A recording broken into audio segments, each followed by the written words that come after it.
Assalamualaikum warahmatullahi wabarakatuh. Ini sebagai kelanjutan atau bagian 2 dari video sebelumnya terkait dengan guru wajib membuat PTK sebagai syarat kenaikan pangkat. Nah, kali ini saya akan memberikan tutorial bagaimana cara mudah membuat PTK yang benar. Nah, sebelum kita praktek, silahkan Bapak Ibu download dulu template yang sudah saya sediakan di video ini. Cek deskripsi bagian yang ini, bagian template atau sistematika laporan PTK. Bapak Ibu bisa download di sini. Nah, ini silahkan di download. Nah, kemudian nanti munculnya akan seperti ini.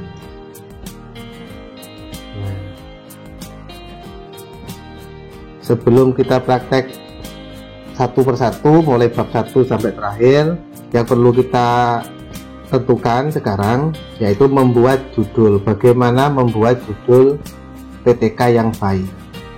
Ada 2 variabel yang perlu Bapak Ibu ketahui. Yang pertama yang harus kita tentukan yaitu variabel Y atau permasalahan yang terjadi dalam pembelajaran.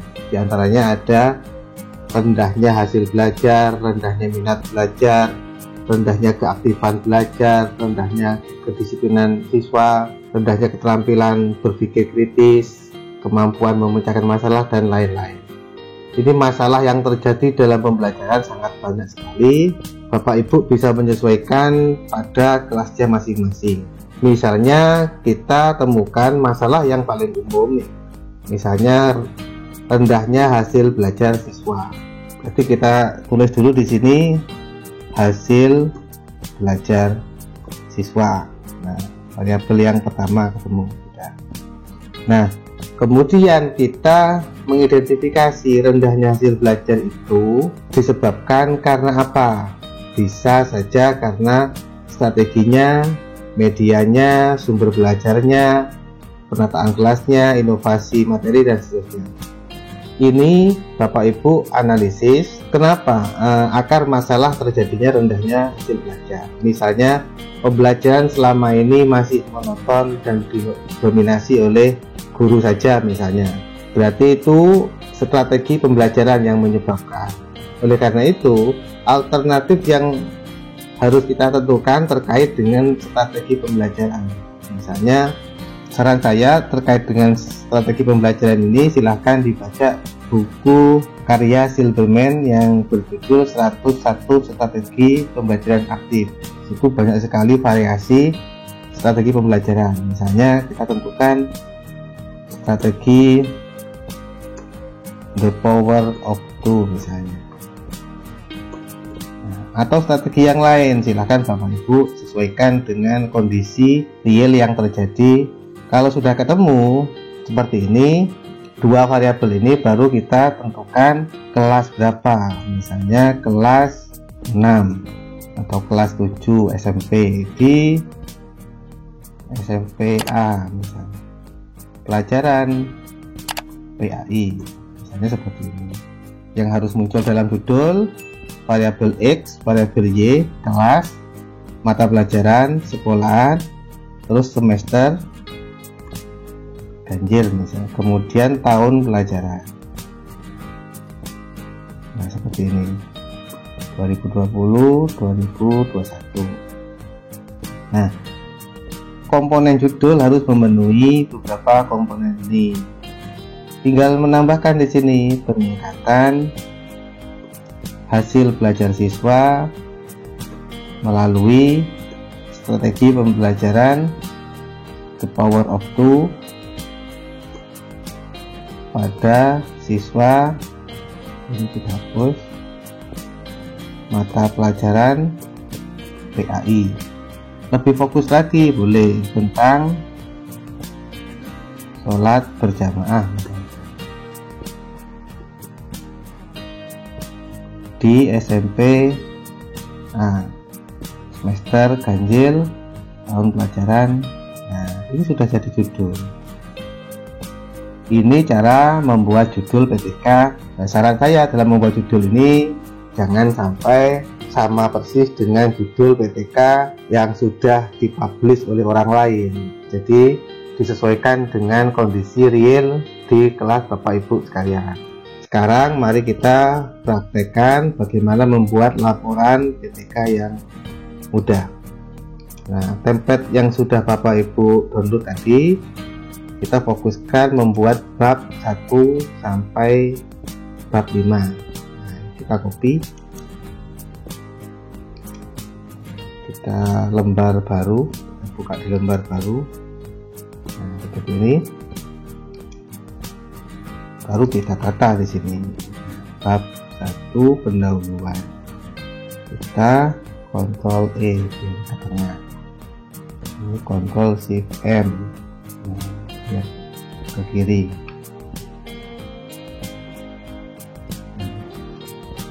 Kita satu persatu dari latar belakang. Yang harus muncul dalam latar belakang tadi itu judulnya. Ini kita copy saja supaya lebih mudah di bagian sini. Nah, supaya memudahkan kita untuk praktek. Nah, berarti yang harus muncul hasil belajar. Nanti kita jelaskan di tengah. Kemudian strategi the power of 2 kita jelaskan setelah hasil belajar. Yang awal kita jelaskan dalam paragraf pertama itu tentang pembelajaran PAI. Di sini. Nah, oke, satu-satu.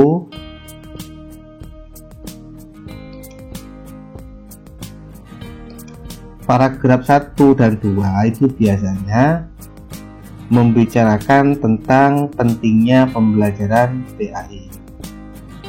Pentingnya pembelajaran PAI.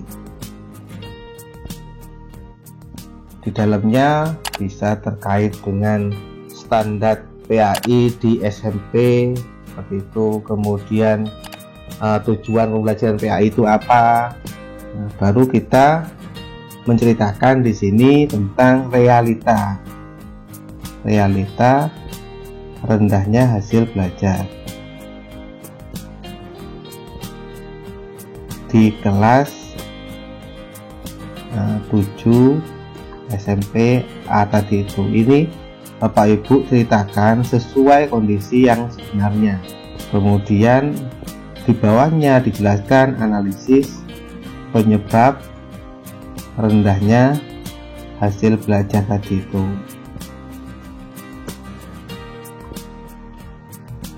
Baru sebagai alternatif solusi, jadi alternatif solusi mengatasi rendahnya belajar itu menggunakan strategi the power of 2. Baru diceritakan di sini kelebihannya apa, kelebihan atau keunggulannya apa. Di sini Bapak Ibu sampaikan alasan mengapa memilih strategi tersebut. Yang harus muncul dalam latar belakang PTK itu ya minimal terdiri dari 4 komponen. Silahkan mau dijabarkan komponen yang pertama 2 atau 3 paragraf, komponen kedua ini begitu juga 2 atau 3 paragraf, dan seterusnya. Nah, untuk mencari isi dari ini boleh kita browsing untuk latihan saja. Tinggal kita copy paste pentingnya pembelajaran PAI Google seperti ini.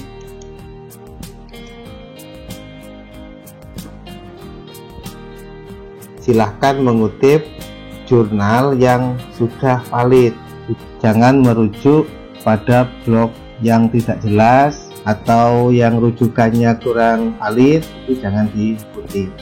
Caranya sebelum mengetik pentingnya pembelajaran PAI, di sini kita awali e-jurnal seperti ini. Nah, ini misalnya pilih salah satu jurnal tentang pentingnya pembelajaran PAI. Kemudian kita download.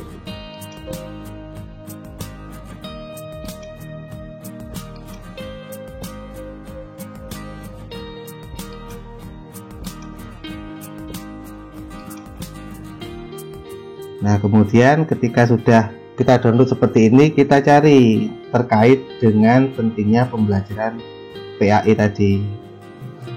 Misalnya kita ingin mengutip tujuan PAI di sekolah. Nah, ini saran saya jangan langsung di copy paste di sini, jangan seperti itu karena akan terdeteksi cek plagiasi.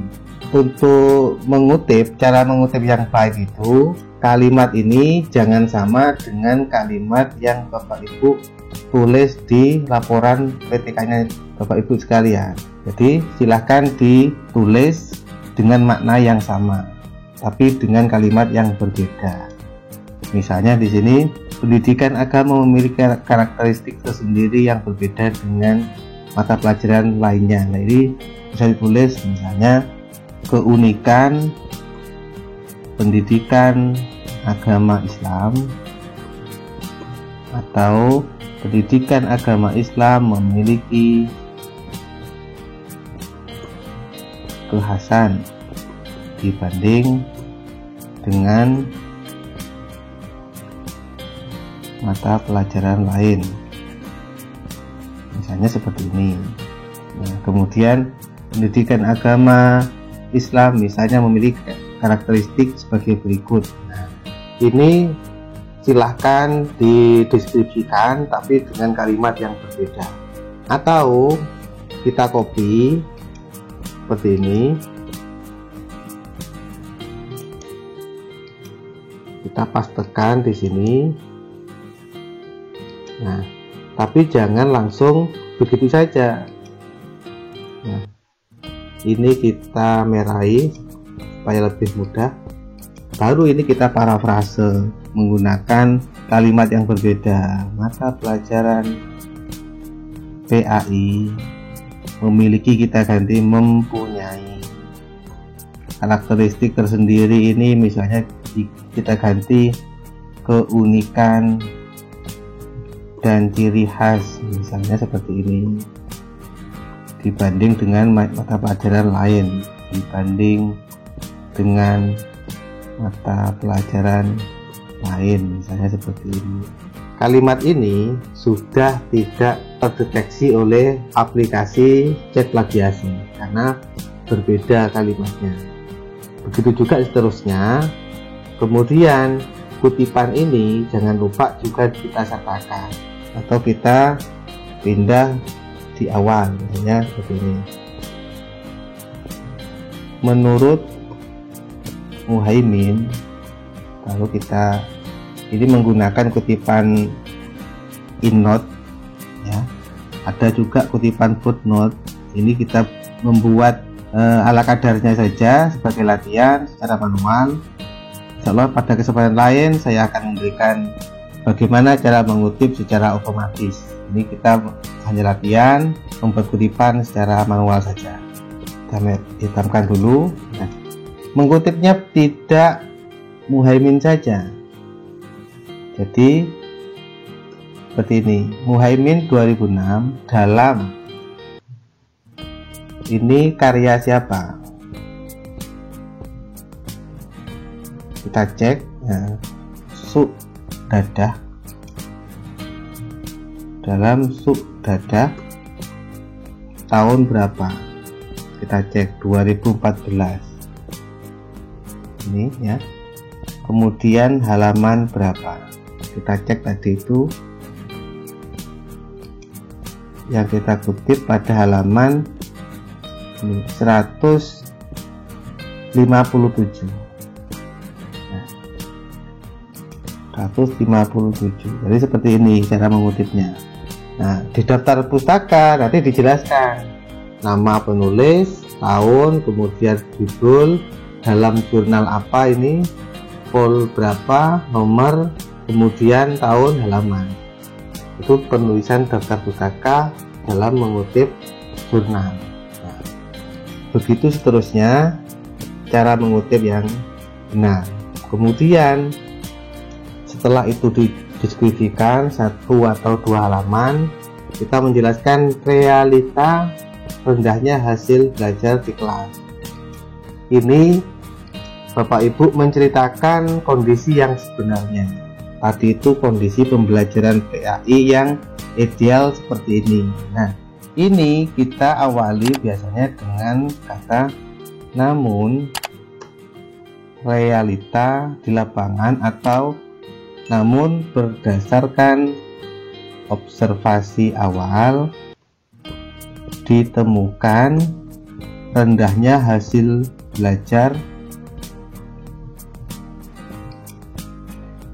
belajar pada mata pelajaran PAI di kelas ini SMPA misalnya. Kemudian di sini Bapak Ibu jelaskan hasil prasiklus. Prasiklus itu hasil ulangan atau ujian sebelum dilaksanakan siklus seperti apa, didiskusikan dari sejumlah siswa atau dari siswa berjumlah 40 anak terdapat 20 anak yang mendapat nilai di bawah KKM. KKM-nya misalnya 70. Atau di sini ya 20 anak ini berarti kan 50%. 20 anak dalam kurung 50% yang mendapat nilai di bawah 70. Sedangkan 20 anak yang lain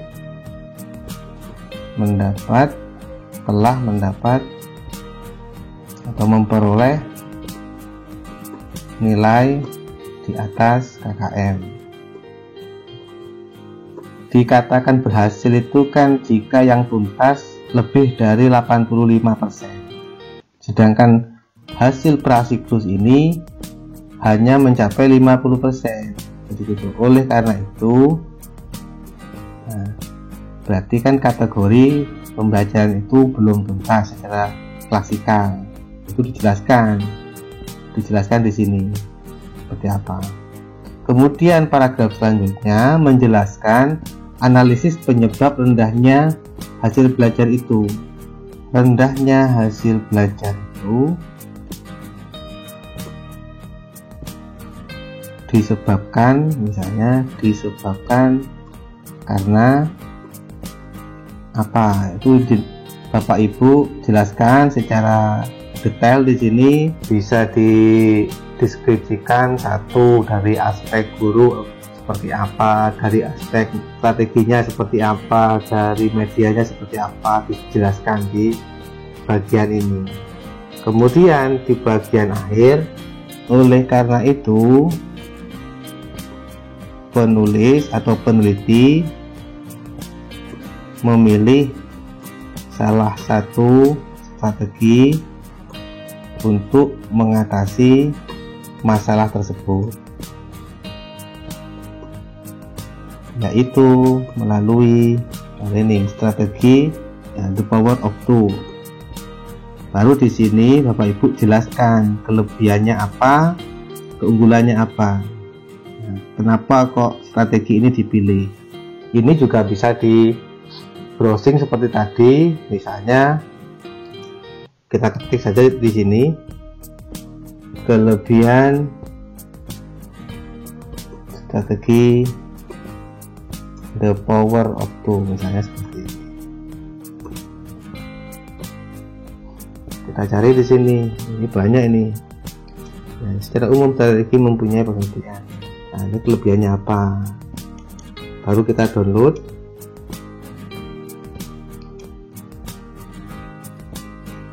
Nah, kalau ketemu sudah seperti ini jurnal ya, baru kita cari kelebihan strategi the power of two itu apa. Kita pelajari satu persatu di sini, atau dengan mudahnya kita klik Ctrl F, kita ketikkan kelebihan. Nah, ini sudah muncul di sini.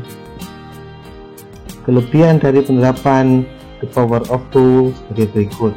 Ini kita copy. Tapi dengan cara seperti tadi, jangan persis dengan ini, kita parafrase. Nah, ini formatnya kita sesuaikan dengan pasnya. Kelebihan dari penerapan strategi the power of two adalah melibatkan seluruh siswa dalam pembelajaran dan sekaligus dapat mengajarkan kepada orang lain. Atau dijelaskan 1, 2, 3 seperti apa. Kita cari artikel yang lain yang menjelaskan kelebihan strategi the power of two ini. Dan jangan lupa di sini harus juga kita sertakan referensi atau inut ini. Hanafi misalnya kita copy, di sini kita paste, kemudian koma tahun berapa ini tahunnya 2017, halaman 11, tahun 2017 kedua halaman 11. Nah ini supaya sama dengan format di atasnya, kita posisikan di sini Ctrl Shift C, kemudian kita blok, ketik Ctrl Shift V, nah, supaya sama. Nah, di sini Bapak Ibu jelaskan lagi secara lebih detail kelebihannya itu apa, kemudian alasan mengapa memilih strategi itu apa, baru rumusan masalah. Ini kita kopikan saja, Ctrl Shift C tadi sudah, Ctrl Shift V supaya sama dengan yang atas. Nah, kita perbesar ya. Rumusan masalah ini untuk lebih mudahnya tinggal sesuaikan dengan judul saja di sini, tidak usah panjang lebar seperti di skripsi atau tesis. Kita copy, kita Ctrl Shift V, ini Shift F3 supaya besar kecilnya disesuaikan. Tinggal diawali rumusan masalah dalam penelitian tindakan kelas ini, yaitu tinggal diawali tambahi kata bagaimana. Jangan lupa di akhirnya kasih tanda tanya seperti ini. Kita gabung jadi satu paragraf. Kemudian tujuan gampang, tinggal di copy di atas ini, copy, kemudian kita paste di sini. Tinggal kita awali tujuan penelitian tindakan kelas ini, yaitu untuk meningkatkan, karena judulnya peningkatan, untuk meningkatkan hasil belajar dan seterusnya titik. Nah, seperti itu. Manfaat langsung kita deskripsikan. 1, bagi sekolah manfaatnya apa penelitian ini, bagi guru penelitian ini manfaat apa, bagi siswa, bagi orang tua atau wali murid boleh dijelaskan manfaatnya apa. Nah seperti ini Bapak Ibu jelaskan. Biasanya diawali kata bagi sekolah penelitian ini diharapkan dapat menjadi bahan pertimbangan misalnya, atau sebagai bahan informasi tentang perkembangan pembelajaran dan seterusnya. Kemudian pada bab 2, nah ini kita tebalkan, kemudian kita Ctrl E di tengah. Nah ini kita Ctrl Shift M. Nah ini disesuaikan dengan variabel tadi, itu variabelnya peningkatan hasil belajar melalui strategi pembelajaran the power of two pada pembelajaran PAI. Alangkah baiknya biasanya diawali pembelajaran PAI di SMP misalnya seperti ini. Yang kedua misalnya sesuai dengan variabel strategi pembelajaran the power of two.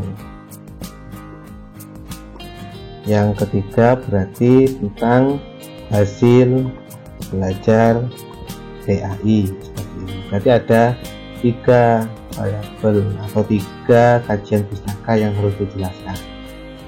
Di awal itu pengertian, kita kopikan di sini biar lebih gampang. Ini tujuan belajar PAI di SMP, kemudian sasaran boleh, ini disesuaikan dengan indikator yang ingin dijelaskan. Kalau strategi atau media atau apa yang sebagai alternatif itu biasanya dijelaskan pengertian, pastinya pengertian. Kita copy di sini, kita jelaskan apa, kemudian kelebihan dan kelemahan strategi itu apa. Yang wajib disampaikan di sini yaitu langkah-langkahnya, langkah-langkah strategi pembelajaran The Power of Two.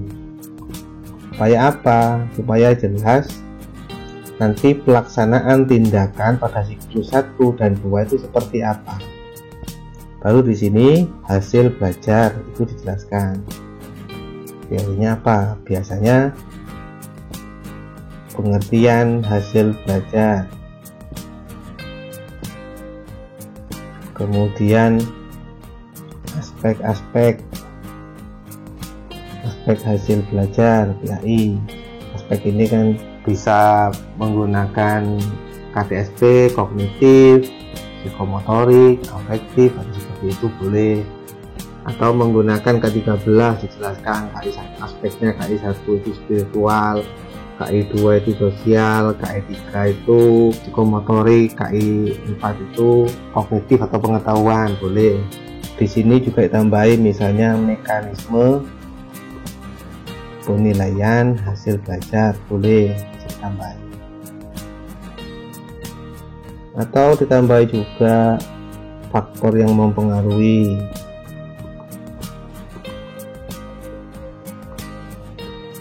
hasil belajar. Nah, seperti ini isi kajian pustaka ini bisa kita cari seperti tadi itu, kita browsing. Ini berarti tentang pengertian pembelajaran, kita copy di Google, kemudian kita cari jurnal yang sesuai, kita copy pastekan di sini dengan cara diparafrase, jangan sampai persis kalimat dengan yang ada di Google karena akan terdeteksi plagiasi. Dan jangan lupa juga disertakan rujukan artikel jurnal yang kita kutip tersebut. Setelah Bapak Ibu menjelaskan teori-teori tadi, ini saran saya supaya aman, Bapak Ibu cari saja di buku-buku karena itu lebih aman dari cek plagiasi. Setelah menjelaskan panjang lebar, jangan lupa di sini diberikan kesimpulan berdasarkan paparan tersebut.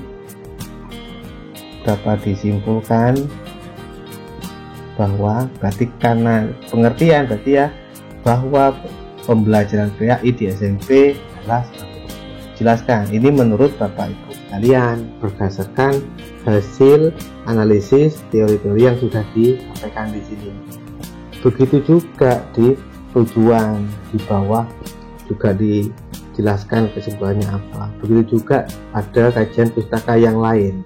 Jadi kalau Bapak Ibu sudah membuat sub-sub seperti ini, lebih gampang untuk mencari isinya di dalam buku maupun di browsing seperti tadi itu.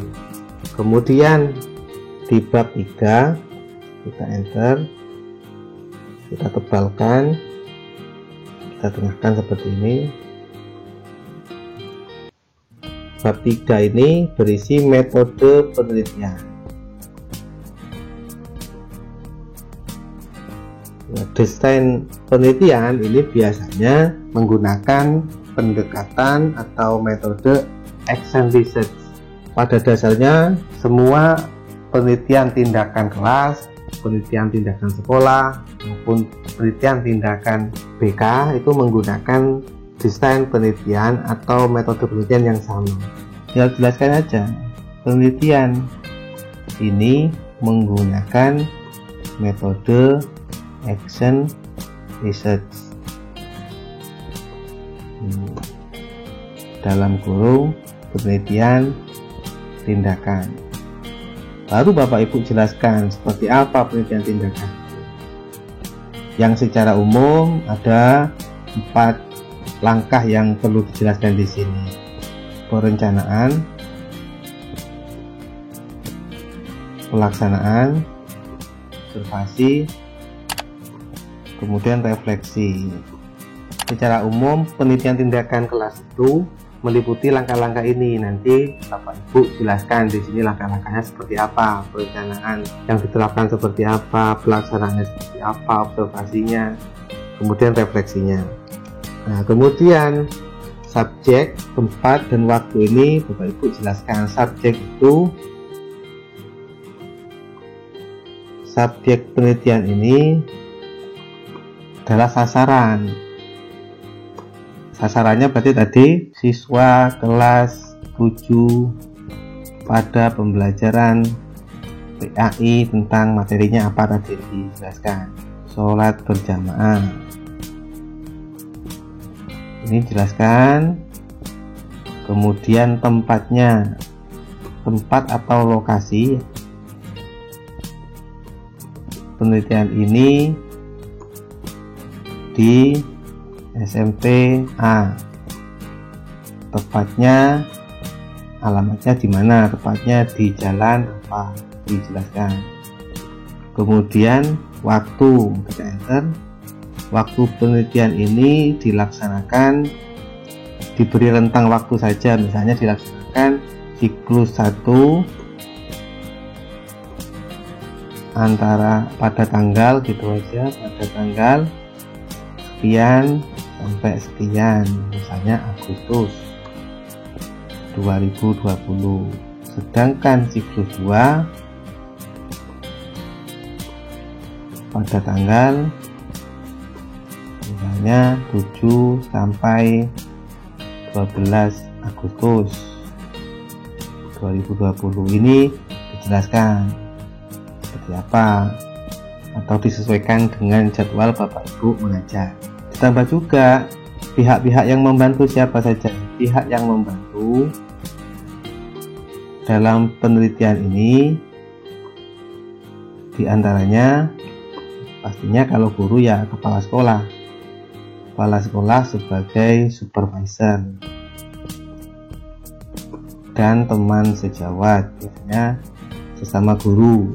Kalau Bapak Ibu sebagai guru, teman sejawat sebagai observer atau sebagai orang yang membantu mengobservasi. Baru disesuaikan, ditata sedemikian rupa supaya rapi. Instrumen pengumpulan data ini berbeda dengan penelitian pada umumnya. Kalau PTK itu penelitian ini menggunakan beberapa instrumen, di antaranya yang pasti satu itu silabus pasti, kemudian RPP, kemudian angket kalau mungkin Bapak Ibu pakai angket, atau lembar observasi untuk melihat perkembangan atau kondisi kegiatan pembelajaran. Bisa juga lembar kerja siswa dan tes atau soal ujian. Saran saya soal ujian ini jangan terlalu sedikit juga jangan terlalu banyak.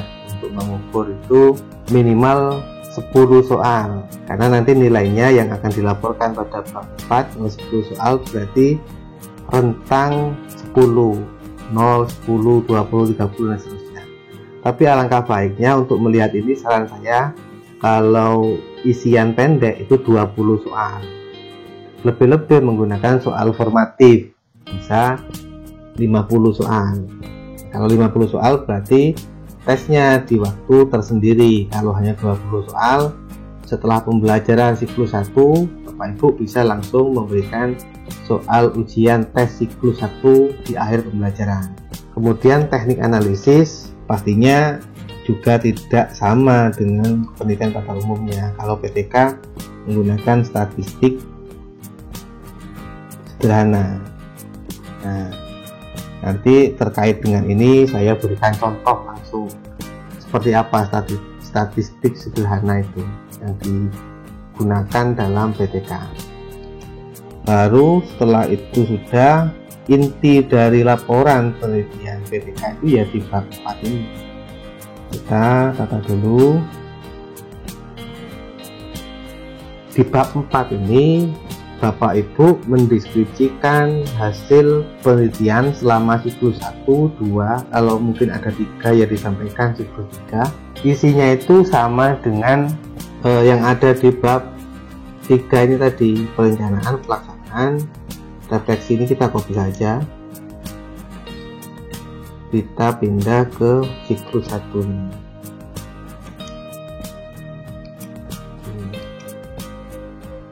Ini kita beri poin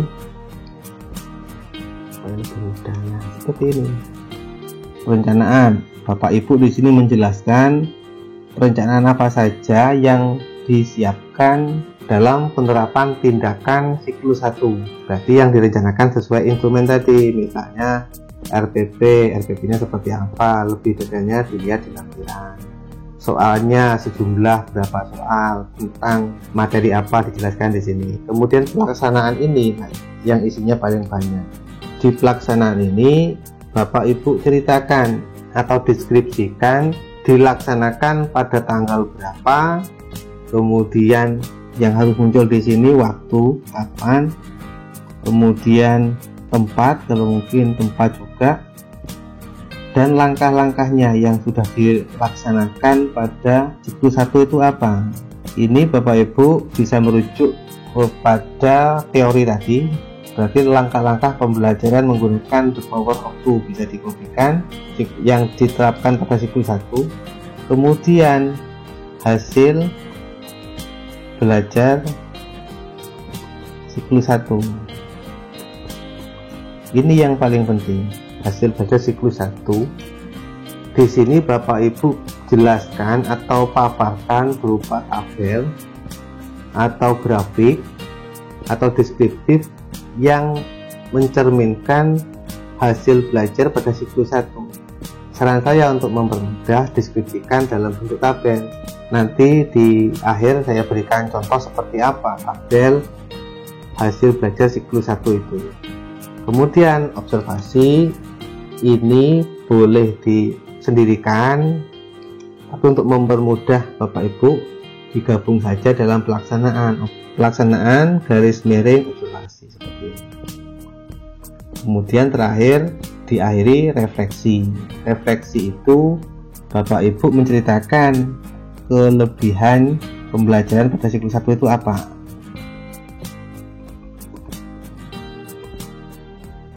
Kelebihan ini maksudnya keunggulan tidak hanya dari aspek guru saja, juga dari aspek siswa. Kemudian kelemahannya apa, kelemahan pembelajaran pada siklus 1 apa.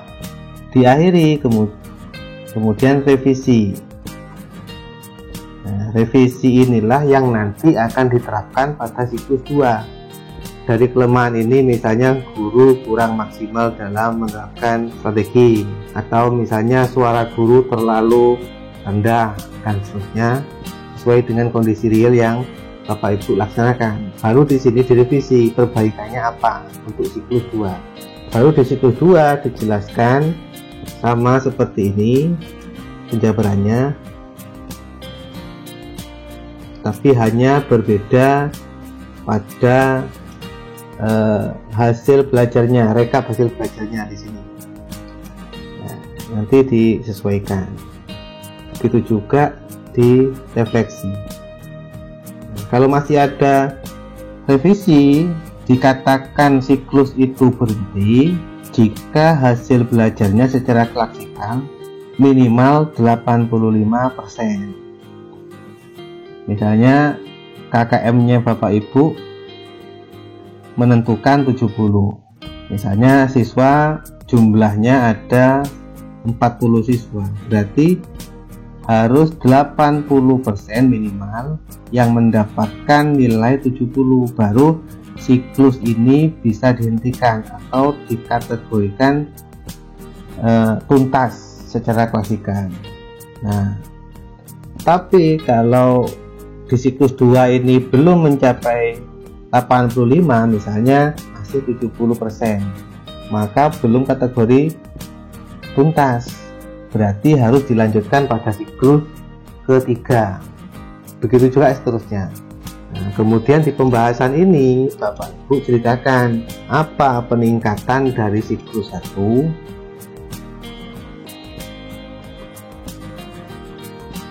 atau peningkatan dari prasiklus tadi itu yang ada di latar belakang, dijabarkan di sini. Kemudian siklus satunya seperti apa hingga siklus 2 atau hingga tuntas seperti apa perkembangannya atau peningkatannya berapa persen dijelaskan, dan diakhiri dengan dialog teori. Dialog teori ini Bapak Ibu gunakan teori-teori yang sudah ada di bab 2. Biasanya diawali. Hasil belajar tersebut dapat meningkat karena adanya variasi strategi the power of 2. Hal itu sesuai dengan teori ini. Misalnya teorinya siapa dijelaskan di sini. 1 atau 2 paragraf. Kemudian terakhir penutup. Dengarkan. Nah, ini Bapak Ibu simpulkan saja. Hasil kesimpulan ini bisa di-copy saja langsung dari pembahasan, lebih mudahnya begitu. Tinggal di-copy. Karena rumusan masalahnya satu, ya kesimpulannya satu. Saran ini sesuaikan juga dengan yang ada di manfaat tadi itu. Saran bagi sekolah apa, saran bagi guru, saran bagi siswa apa, dan seterusnya. Begitu seterusnya sampai daftar pustaka. Biasanya dalam penilaian PAK itu juga dicek secara detail lampirannya, bahwa bukti yang Bapak Ibu lakukan itu benar-benar dilakukan atau tidak.